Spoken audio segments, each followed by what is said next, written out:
সঁচাকৈ আপুনি যদি অসমৰ ৰাইজে গম পালে হয় যে আপুনি অসমৰ CM হ'ব বুলি, সৰ্বানন্দ সোণোৱাল নহৈ পেলাই আপুনি CM হ'ব যদি ভাবিলে হয় অসমৰ ৰাইজে, আপোনাক যে মানে কি কৰিলে হয় অসমৰ ৰাইজে। কিন্তু আপুনি কেনেকৈ যে CM হৈ গ'ল এইখন ৰাজ্যৰ, মানে এইটো আচলতে ভগৱানৰ ইচ্ছা আছিলে, সেইকাৰণে আপুনি হ'ব পাৰিছে। কিন্তু অসমৰ ৰাইজে যদি এইটো আগত জনা হ'লে হয়, আপোনাক জালুকবাৰীতে হেৰাই দিলে হয়। কিন্তু অসমৰ ৰাইজে কিন্তু ভবা নাছিলে যে সৰ্বানন্দ সোণোৱালক আপুনি আঁতৰাই পেলাই যে অসমৰ CM হৈ যাব, এইটো কিন্তু অসমৰ ৰাইজে সপোনতো ভবা নাছিলোঁ। তেনেকুৱা কাম এটা কৰি দিলে। হয়তো আপোনাৰো ভাগ্য ভাল, ভগৱানৰ ইচ্ছা আছিলে যে আপোনাক এইখন অসমৰ CM বনাব, মুখ্যমন্ত্ৰী বনাব বুলি ভগৱানৰ ইচ্ছা আছিলে। কিন্তু ৰাইজৰ ইচ্ছা নোহোৱা স্বত্বেও আপুনি কিন্তু CM হৈ গৈছে। এইটো কিন্তু আপোনাৰ কপাল বা ভাগ্য। যি কি নহওক, সময়টো এনেকৈ পাৰ কৰিলে 5টা বছৰ, 1-2টা বছৰ নহয়, 5টা বছৰ সময় পাৰ কৰিলে। কি কৰিলে আপুনি?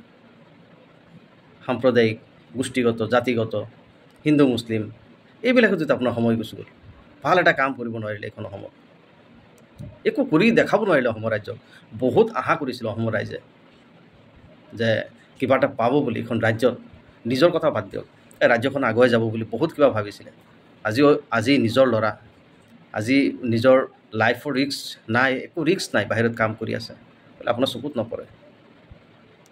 এইখন ৰাজ্যৰ, এই অসমৰে ল'ৰা, অসমৰ সন্তান, অসমীয়া ল'ৰা, আজি নিজৰ লাইফ ছিকিউৰিটি নাই, তথাপি বাহিৰত গৈ পেলাই দুবেলা দুমুঠি খাবৰ কাৰণে, নিজৰ পৰিয়াল বা ল'ৰা ছোৱালী লিখা পঢ়া কৰিবৰ কাৰণে বাহিৰত গৈ কষ্ট কৰিব লগা হৈ আছে। এইবিলাক আপোনাৰ চকুত পৰিব লাগিছিলে। সঁচা কথা ক'বলৈ গ'লে আপোনাৰ চকুত পৰা নাই। বেয়া পাইছে কিন্তু অসমৰ ৰাইজে, সঁচাকৈ বহুত বেয়া পাইছে আপোনাক। কৰিব লগা কিন্তু বহুত আছিলে, কিন্তু আপুনি কৰিব নোৱাৰিলে, একো কৰিব নোৱাৰিলে। খালি হিন্দু মুছলিম, হিন্দু মুছলিম, হিন্দু মুছলিম।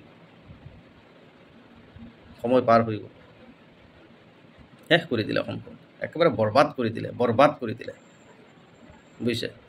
50 বছৰ পিছুৱাই দিলে এইখন অসমক, 50 বছৰ পিছুৱাই দিলে। অসমৰ ৰাইজে কেতিয়াও ভবা নাছিলে যে আপুনি এইখন ৰাজ্য এই অৱস্থা কৰি পেলাব বুলি, কিন্তু আপুনি 50 বছৰ পিছুৱাই পেলালে এই ৰাজ্যখনক। অখিল গগৈয়ে কি কৰিছে, মমতাজে কি কৰিছে, জুবিন গাৰ্গে কি কৰিছে। জুবিন গাৰ্গক লৈ পেলাই এতিয়া হিমন্ত বিশ্ব শৰ্মাই এটা পলিটিক্স ষ্টাৰ্ট কৰিছে অসমত নতুনকৈ। কিন্তু তেখেত নাজানে যে জুবিন দা আচলতে অসমৰ কাৰণে নহয়, তেখেত আছিলে ৱৰ্ল্ডৰ এটা ফিগাৰ, ৱৰ্ল্ডৰ ফিগাৰ আছিলে। সেয়া কথা চব জানি বুজি পেলাই তেখেতে এইবিলাক যি মন্তব্য দিয়ে। বিদেশতো এতিয়া জুবিন দাক লৈ পেলাই খুব ভাল চৰ্চা হৈ আছে। এইবিলাক হিমন্ত দা হয়তো দেখিছে নাই মই নাজানো, পাকিস্তান বুলি নহয়, অল অভাৰ ৱৰ্ল্ডত।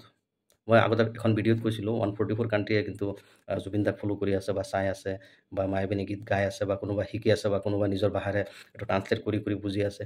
এইটো এইবিলাক ৱৰ্ল্ড ফিগাৰ হয় তেখেত। ৱৰ্ল্ড ফিগাৰৰ লগত আকৌ এইবিলাক ৰাজনীতিৰ দৰকাৰ নাই। মই ভাবোঁ হিমন্ত দা অতি শীঘ্ৰে কিবা এটা ব্যৱস্থা কৰক, কৰি আছে, কিন্তু আবুল তাবুল কথাবিলাক কৈ আছে। এৰেষ্ট কৰিছে, আমি মানা কৰা নাই যে এৰেষ্ট কৰা নাই।